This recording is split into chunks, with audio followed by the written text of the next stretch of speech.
ये बताइए कि आम पब्लिक परसेप्शन जो है उसमें लोगों के मन में पब्लिक स्कूल्स जो प्राइवेट स्कूल्स हैं हमारे उसके प्रति इतना ज़्यादा मतलब एक एनिमोसिटी का भाव लगता है। मुझे लगता है कि बहुत लोग चिढ़ते हैं प्राइवेट स्कूलों से। आप एक प्राइवेट स्कूल के प्रिंसिपल हैं, तो क्यों लोग आपको इतनी बुरी निगाह से देखते हैं? आपकी इमेज प्राइवेट स्कूल्स की डाकुओं, चोरों, लुटेरों वाली क्यों बनी हुई है?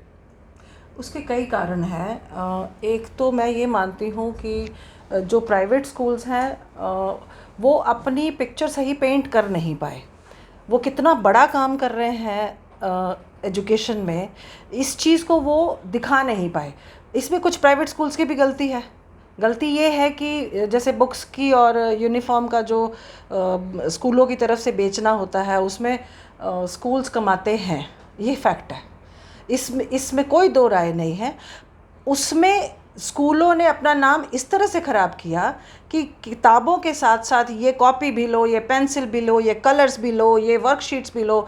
मतलब पेरेंट को किताब के साथ साथ वो जो इतना सारा सामान बेचा जाता है ना, वो गलत है। आप ठीक है किताब दीजिए और जो भी 5-10% उसमें आप छूट दे सकते दे दीजिए, बड़ी अच्छी बात है। बहुत सारे स्कूल्स करते हैं ऐसा, छूट देते हैं। तो जो पेरेंट्स के देखिए, एक जगह आप गलत होंगे ना तो धीरे धीरे आपके प्रति जो है बाकी चीज़ों में भी दिखाई देने लगता है। जब आप बुक्स में पैसा कमाने लगते हैं, आप यूनिफॉर्म में पैसा कमाने लगते हैं, तो आप एक जगह चोर हो चुके हैं। तो आपके प्रति बाकी जगह पे भी उनको लगता है अच्छा ये फ़ीस इतनी लेते हैं, अच्छा बस का भी इतना लेते हैं। क्योंकि आप एक जगह गलत हुए तो धीरे धीरे धीरे धीरे दो लोगों ने इसके ऊपर बात की। कुछ स्कूल फिक्स कर देते हैं कि नहीं, इतने हज़ार का किताबों का सेट लेना ही पड़ेगा, चाहे उसको ज़रूरत है उसकी नहीं है। कोई बच्चा अगर पुरानी किताब लेके पढ़ना चाहता है तो इसमें हर्ज क्या है? किताब तो वही है, कंटेंट तो चेंज नहीं हो गया ना। अगर कंटेंट सेम है, पिछले साल भी वही किताब थी, इस साल भी वही किताब है, तो आप उसको पुरानी किताब लेके अगर पढ़ना चाहता है तो क्यों उसको ज़बरदस्ती आप नई किताब दे रहे हैं? इनफैक्ट स्कूलों ने गलती की है। बुक बैंक जैसा कल्चर ही ख़त्म हो गया। यूनिफॉर्म बेची, यूनिफॉर्म हर साल बदल देना, हर 2 साल पे बदल देना, कुछ ना कुछ उसमें ऐसा टोटका लगा देना कि हाँ ये लोगो होगा तभी आप हमारे उसमें हैं। ठीक है, यूनिफॉर्मिटी होनी चाहिए, कलर कॉम्बिनेशंस जो है एक जैसा कलर होना चाहिए। पर क्या अगर सेम कलर का सेम चीज़ मार्केट में मिल रही है तो बच्चा क्यों ना खरीदे? आप उसको 2000 का ब्लेज़र दे रहे हैं, उसको 800 का ब्लेज़र मिल रहा है सेम कलर का, पर आपने अपना लोगो चिपका दिया। तो शिक्षा जो देना प्राइवेट स्कूलों का जो मेन मकसद था वो ख़त्म हो गया। इसमें ध्यान कहाँ पे आ गया? ब्लेज़र में पैसे कमा लो, पैंट में पैसे कमा लो, किताब में पैसे कमा लो, पेंसिल में पैसे कमा लो। तो धीरे धीरे आपने खुद गलतियाँ की हैं।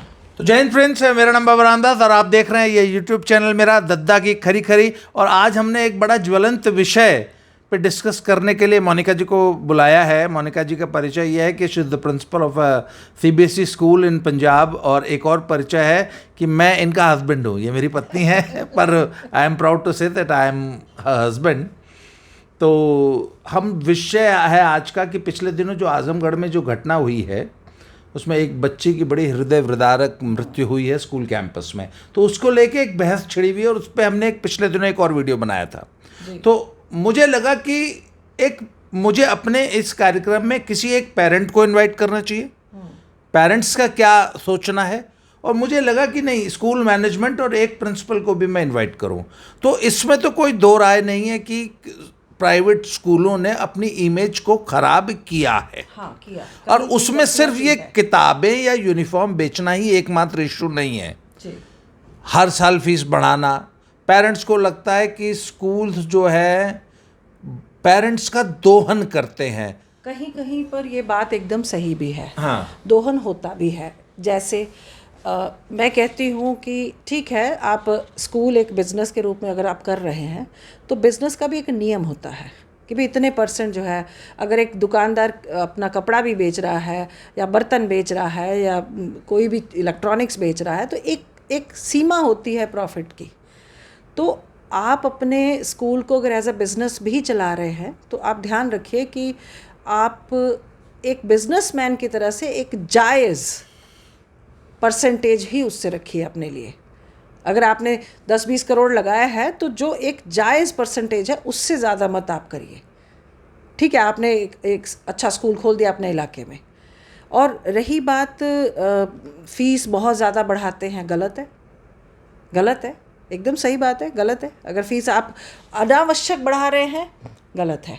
अगर आप गरीब बच्चों को जो आपके एरिया के हैं उनको अपने स्कूल में स्कॉलरशिप्स नहीं दे पा रहे हैं, किसी तरह के कंसेशन नहीं दे पा रहे हैं या देना नहीं चाहते, अगर आपकी ऐसी नीयत नहीं है तो गलत है।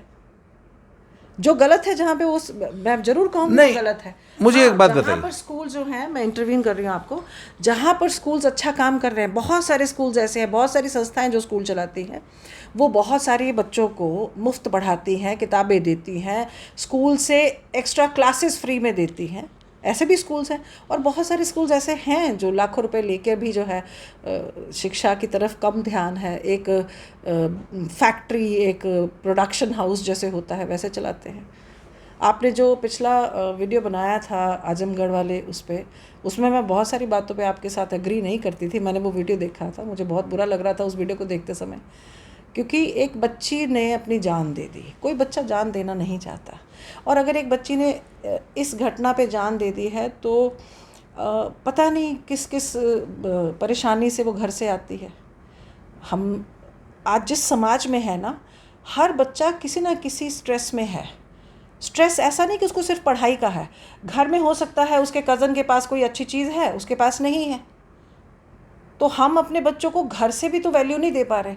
मैं एक छोटा सा इंसिडेंट बताती हूँ। मेरे पास एक पेरेंट आए और उन्होंने कहा कि मेरा बेटा जो है वो जिद कर रहा है कि मैं भी बुलेट लूँगा और मैं भी बुलेट से स्कूल जाऊँगा। तो अभी 8वीं पास किया, तो मैं क्या करूँ? तो मैंने उसको बहुत समझाया कि बेटा मैं देख इतना सक्षम नहीं हूँ कि मैं तुझे बुलेट लेके दूँ, मतलब मेरे पास मेरी कमाई इतनी नहीं है। तो मुझे बहुत अजीब लगा। मैंने उनको फिर एक बात समझाई कि एज अ फादर आप उसको इतने अच्छे स्कूल में भेज रहे हैं पढ़ने के लिए, इन रिटर्न वो आपको क्या कर रहा है? वो क्लास में अच्छे से पढ़ भी नहीं रहा। आप ये मत उससे कहिए कि मैं इस काबिल नहीं हूँ।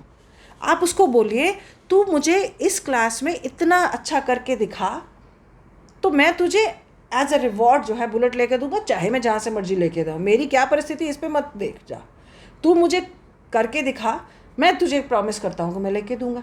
आप अपने आप को एक लाचार, एक गरीब और असहाय बाप क्यों सिद्ध कर रहे हैं? वो उसको लगता है मेरा बाप निकम्मा है, मुझे बुलेट नहीं लेके दे रहा, मेरे दोस्त का बाप बहुत अच्छा है। उसको अपने इस परिवार में पैदा होने पे भी तकलीफ हो रही है कि मैं उस घर में पैदा हुआ होता, उसके बाप ने तो बुलेट ले दी, स्मार्ट वॉच ले दी, आईफोन पता नहीं कौन सा वाला 14 प्रो ले दिया।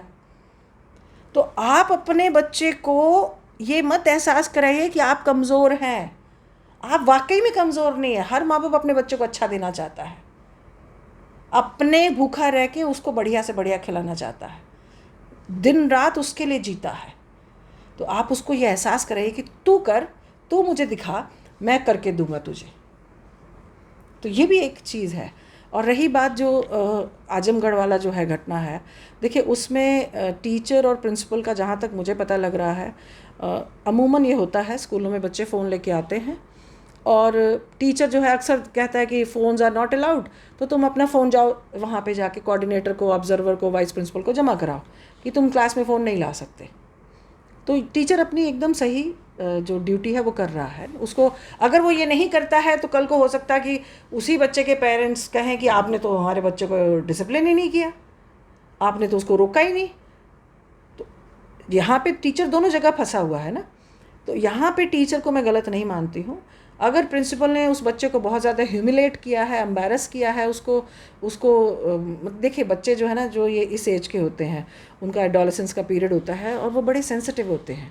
तो मुझे लगता है वहाँ प्रिंसिपल की गलती ज़रूर रही है, उन्होंने बहुत देर तक अगर उसको ह्यूमिलेट किया। हाँ, उसको कह देना चाहिए था तुमको नहीं लाना है, फ़ोन जमा कराओ, जाओ पढ़ाई करो। अगर आप बहुत देर तक किसी बच्चे को ह्यूमिलेट कर रहे हो, वो सारा दिन वैसे भी नहीं पढ़ पाएगा, तो पर्पस क्या हुआ? उसमें ऐसी कुछ समाचार मिले हैं कि उस बच्ची के फ़ोन में काफ़ी कुछ ऐसा मटेरियल था जो कि उस बच्ची के पास नहीं होना चाहिए था, उसके बैग से भी कुछ। देखिए, मैं जिस तरह से समाज बदल रहा है, जिस तरह से सोशल मीडिया पे रील्स बनती हैं, बच्चे सब देख रहे हैं। उसमें छोटे बच्चे, बड़े बच्चे, उसमें आप देखिए रील्स में कितनी गंदगी है। मतलब हर आदमी अपने आप को रील्स में फेमस करने के लिए जिसके बस में जो है वो गंद परोस रहा है।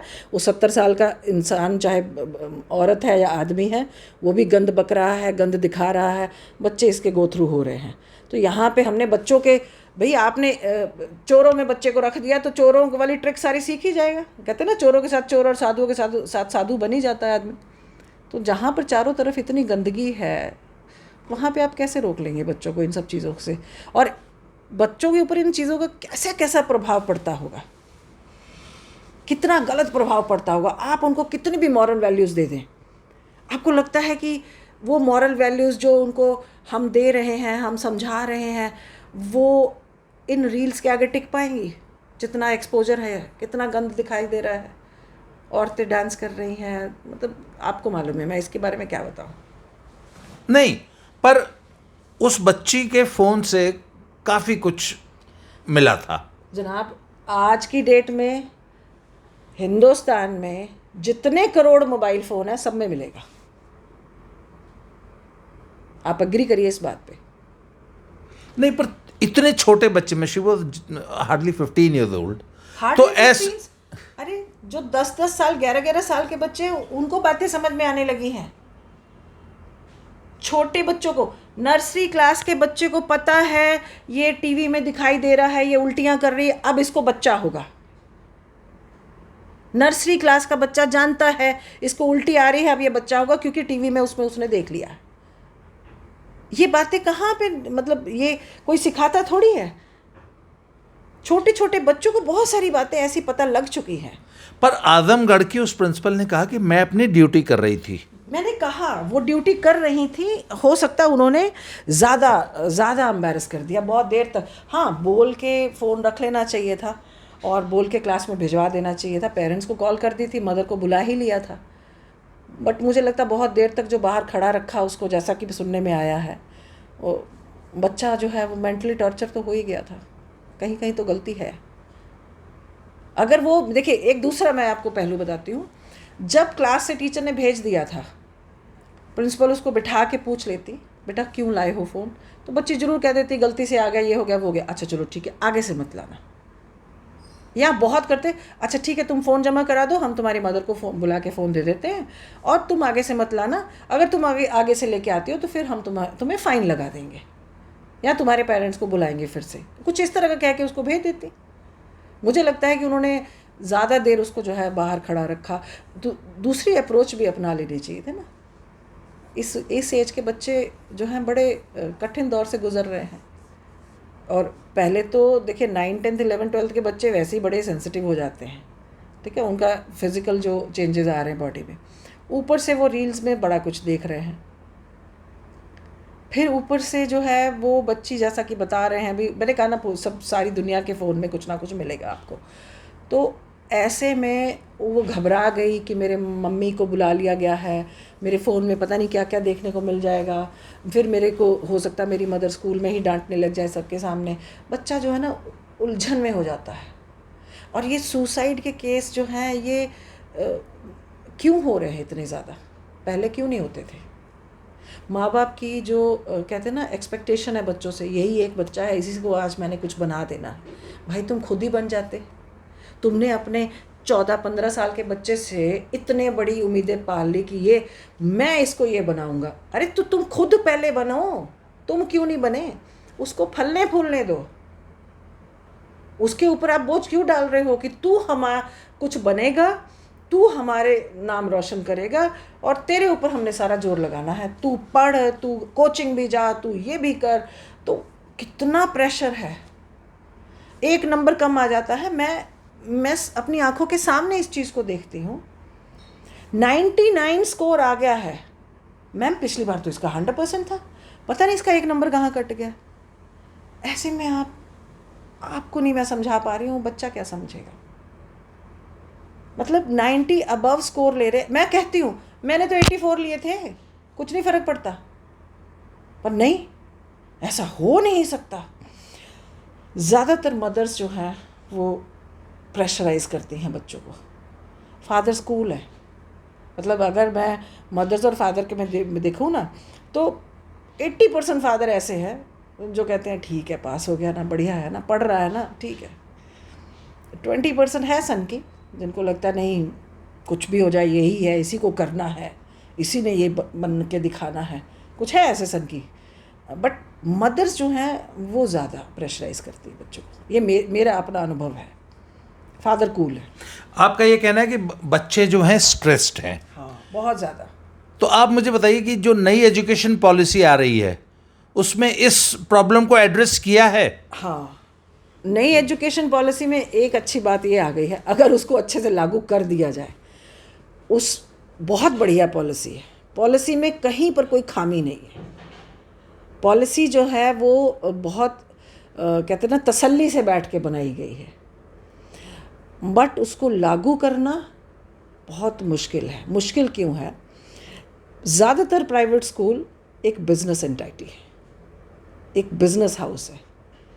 10, 20, 50 करोड़ 100 करोड़ लगा हुआ है, मुझे उससे रिटर्न लेनी है।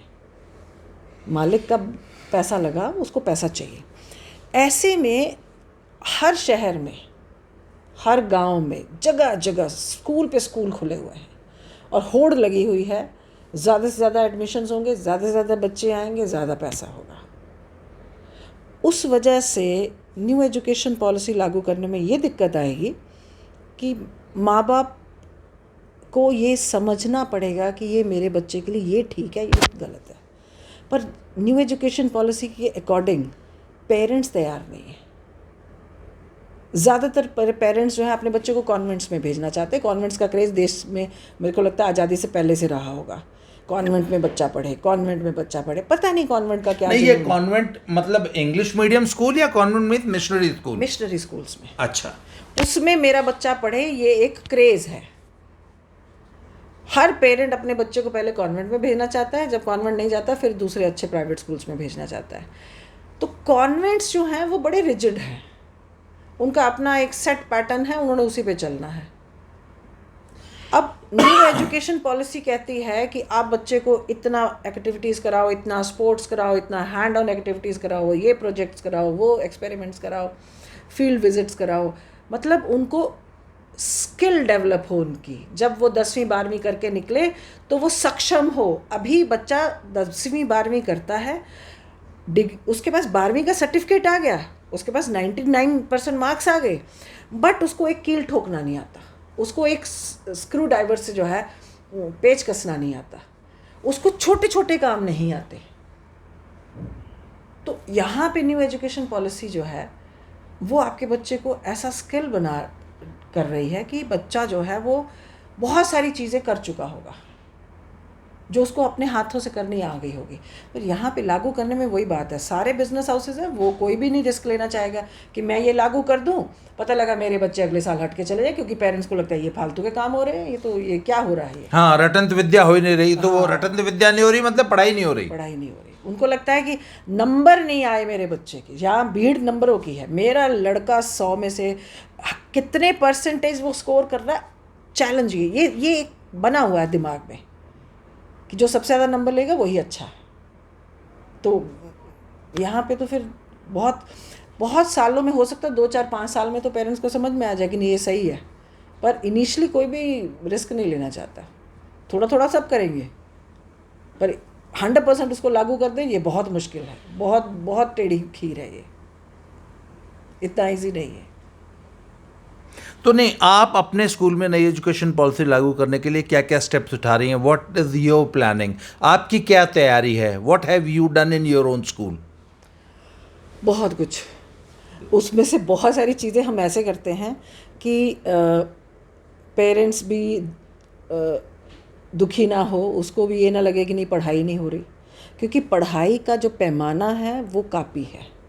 मेरा बच्चा कितना कापी पे लिख के आया, उसने कितना करेक्ट लिखा, उसको कितने नंबर मिले, उसकी चेकिंग में टीचर ने गलती तो नहीं कर दी, कहीं कोई मात्रा छोड़ तो नहीं दी, कहीं कोई वर्ड के स्पेलिंग्स जो थे वो उसने गलत लिखे थे, टीचर ने उसको गोला मार के लिखा नहीं, ओह पढ़ाई नहीं हो रही। यहाँ पे एक सबसे बड़ा चैलेंज ये भी है, लिखना कॉपी से ही पेरेंट अपने बच्चे को जज करता है, उसने क्या वो लिख पढ़ के आया है उससे जज करता है। तो हाँ, सोशल मीडिया की वजह से हमें काफ़ी फ़ायदा हो गया कि हम जो भी एक्टिविटीज़ करा रहे हैं, हम उसमें बच्चों की छोटी-छोटी वीडियोस बना के भेज रहे हैं ताकि पेरेंट्स को सब्र रहे, संतोष रहे। हाँ, अगर आज इसकी कॉपी पे काम नहीं है तो ये क्या करके आया।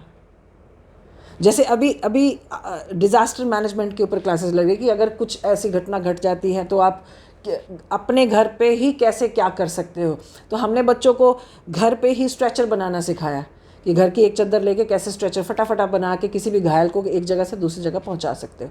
ऐसी छोटी छोटी एक्टिविटीज़ हम करा रहे हैं बच्चों को, तो हम उसके वीडियोस बना बना के भेजते हैं। क्योंकि जब आप कोई एक्टिविटी में बच्चे को एंगेज करते हैं तो वो पूरी क्लास को कराने में 2 से ढाई घंटा लग जाता है। तो उस 2 से ढाई घंटा में आप मान लीजिए कि 3-4 पीरियड निकल गए, तो 3-4 पीरियड तो कोई पढ़ाई हुई नहीं, उसने तो उस समय कुछ सीखा है। तो उसके फिर वीडियोस बना के हम भेजते हैं ताकि पेरेंट्स को उसकी दिखाई। अब सेल्फ डिफेंस है, आप सेल्फ डिफेंस की क्लासेस अगर रेगुलर चलाएंगे तो 1 घंटा तो मिनिमम चाहिए उसके लिए।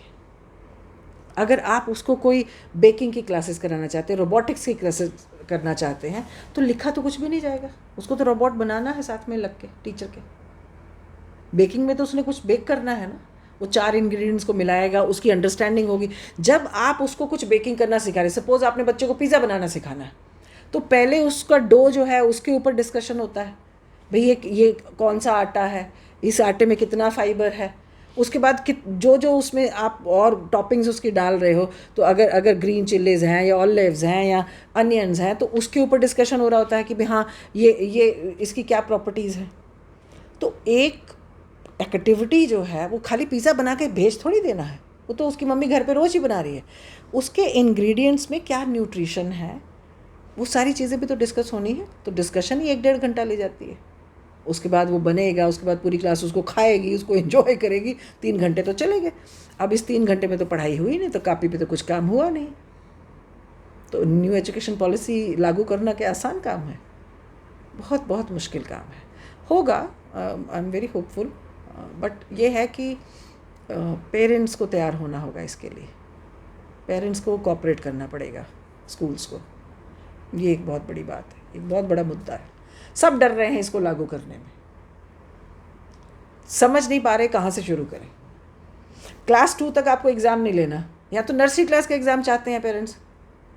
केजी मतलब किंडरगार्टन के बच्चों को यार क्या एग्ज़ाम लेना है, क्लास 1 और 2 के बच्चे का क्या एग्ज़ाम लेना। रोज़ ही हम जानते हैं ये कितना जानता है कितना नहीं जानता, पर पेरेंट्स को एग्ज़ाम चाहिए, उसको आंसर शीट देखनी है, उसको देखना है मेरे बच्चे के कितने नंबर आए हैं, कौन सा ग्रेड लिया है उसने, उसको तसल्ली तब है।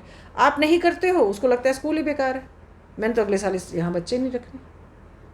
फिर वो उस स्कूल में ले जाना चाहता है जहाँ पे रोज़ कापी जो है वो काली की जा रही है, उस पर करेक्शंस हो रही हैं, टीचर गोले मार मार के रेड पेन से लिख रहा है साथ में। अगर बच्चे ने एक स्पेलिंग गलत लिख दिया तो उसको रेड मार्क करके अब वो स्पेलिंग को बैठ के लिखेगा 10 बार।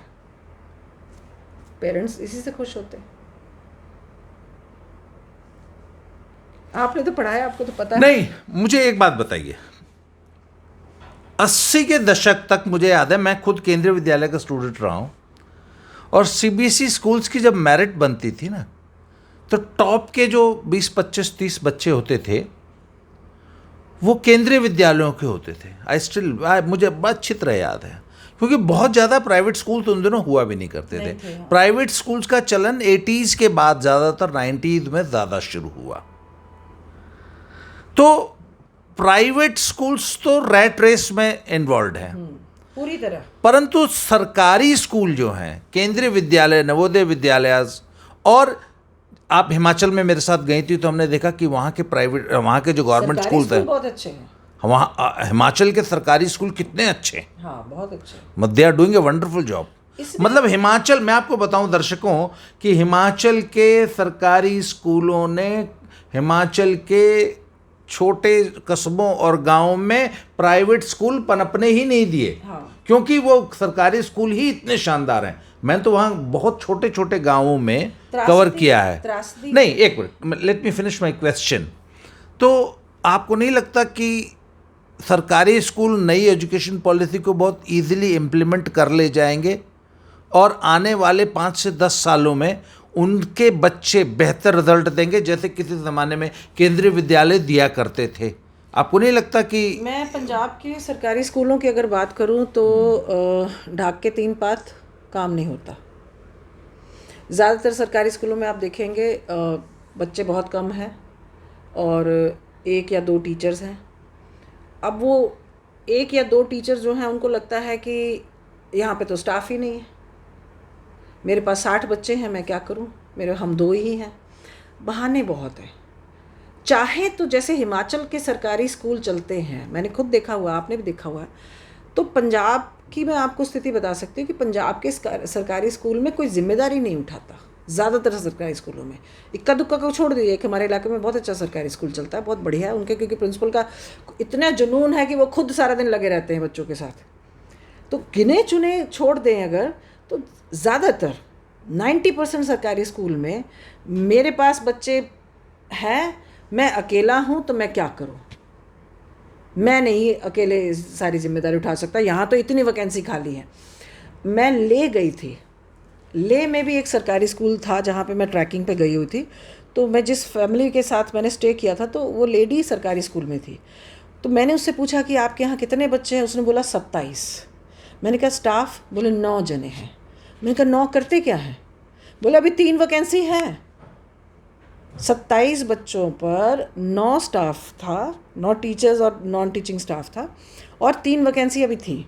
मैंने बोला 27 से कैसे मतलब हो पाता है, बोले हमें क्या फ़र्क पड़ता है। तब उसको 40,000 मिलते थे, कहते मुझे 40,000 मिल रहे हैं, हमारी 12-13 लाख रुपए सैलरी आती है और 27 बच्चे, हमें क्या फ़र्क है। तब मुझे लगा, मैंने कहा सरकार कैसे मतलब चला रही है ना, आंखें बंद करके। मैंने तो एक बार हम लोग मीटिंग में बैठे तो मैंने ये बात कही, मैंने बोला कि सरकार को करना क्या चाहिए जब आपसे सरकारी स्कूल चल नहीं रहे। पंजाब की स्थिति मैं आपको बता रही हूँ, सरकारी स्कूल आपसे चल नहीं रहे, तो जहाँ पर एक प्राइवेट स्कूल है उसके दायरे में 5-10 किलोमीटर में जितने सरकारी स्कूल है उस प्राइवेट स्कूल को दे दो कि भाई तेरे को हमने सारे बच्चे दिए, तेरे को हमने अपना सारा स्टाफ दिया, और जो स्टाफ को सैलरी देते हो उस स्कूल को दे दो, तो पूरा स्कूल फ्री में पढ़ सकता है। क्योंकि 60 बच्चों का एक सुल्तानपुर लोधी के पास हमारे एक गांव में स्कूल है, 60 बच्चे हैं, 12 लाख सैलरी आती है हर महीने 60 बच्चों पे। तो एक प्राइवेट स्कूल तो आराम से 1000 बच्चों को 12 लाख की सैलरी में पढ़ाएगा बिना फीस के। वो 12 लाख आप प्राइवेट स्कूल को दे दो, प्राइवेट स्कूल फ्री में पढ़ाएगा सारे बच्चों, और वो स्टाफ भी दे दो। वो जो वहाँ काम नहीं कर रहा ना सरकारी में, वो यहाँ प्राइवेट में आके काम करेगा, और जैसे एडॉक पे रखो सबको। ये एक बहुत अच्छा प्रपोजल था, पर सरकार क्या करती है, ऊपर से लेके नीचे तक सबको पैसा चाहिए। 150-200 करोड़ की ग्रांट आती है छोटे से कस्बे के स्कूलों में सरकारी में, कहाँ लगती है, लगती है कहीं? आपको लगता है कितना बड़ा करप्शन है, वो ऊपर से लेके नीचे तक बंटती नहीं। तो आपको याद होगा हिमाचल के हमने उस एकदम रिमोट एरिया में, इफ़ यू रिमेंबर, हमने वो जो स्कूल देखा था और उस बच्चों की जो कॉपीज़ हमने चेक की थी और उन बच्चों का जो हमने मेंटेनेंस देखी थी और उस बच्चों का जो रिज़ल्ट आपने बात करके जो पता लगाया था, तो why are Himachal schools doing, government schools doing so well?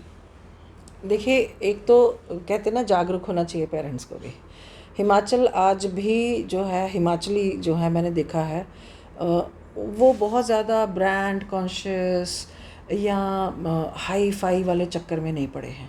आज भी बड़े ज़मीन से जुड़े हैं। उनकी शादी ब्याह में देखिए वो नीचे बैठ के खाना खा लेते हैं। पंजाब के मैं पंजाब की ही बात करूँगी ज़्यादा, क्योंकि मेरा पंजाब में ही ज़्यादा पाला पड़ा है। हमारे यहाँ तो 1-2 करोड़ से नीचे शादी नहीं होती, लाविश शादी चाहिए, बड़ा बड़ा सब कुछ चाहिए। हिमाचल बड़ा ही अभी भी सिंपल। और वहाँ के देखिए, मैं एक बात बताऊँ, आज भी मेरे पास भी पंजाब में भी ज़्यादातर टीचर्स जो हैं वो हिमाचल से, राजस्थान से, यूपी बिहार से हैं।